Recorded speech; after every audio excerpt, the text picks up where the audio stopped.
This is Thursday Thoughts for January the 8th, 2026, here on Following Him, the Disciple Life. You must be intentional about the changes in your life.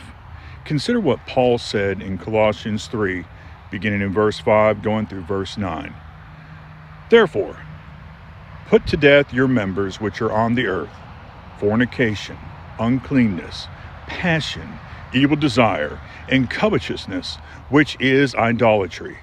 Because of these things, the wrath of God is coming upon the sons of disobedience, in which you yourselves once walked when you lived in them. But now you yourselves are to put off all these: anger, wrath, malice, blasphemy, filthy language out of your mouth. Do not lie to one another, since you have put off the old man with his deeds. Change is not just something that's just going to happen to you.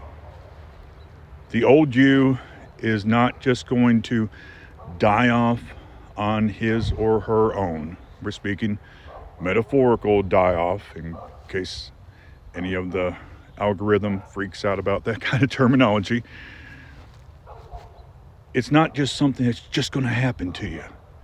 You've got to be intentional. Notice, Paul's not saying these things are going to be put to death. He's saying, therefore, put to death. Once again, we are speaking metaphorically, but as far as how strongly you need to think of it, you need to think of it as killing off your old self. Once again, we're speaking metaphorically. Algorithm, please don't flag this for silly reasons. There in verse 8 even, you yourselves are to. We are to choose to be intentional about the changes. These changes aren't going to just happen. You have to actively, intentionally, proactively take the steps you need to take to become the child of God you're supposed to be. You don't just accidentally and incidentally become a follower of Christ. You don't just accidentally and incidentally become like him. Yes, he's the one that washes you of your sins, but the life that you lead, you've got a choice to make. So choose to be intentional.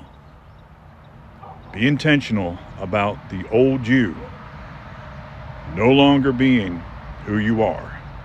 Be intentional about your changes. You have a great rest of the day, and shalom.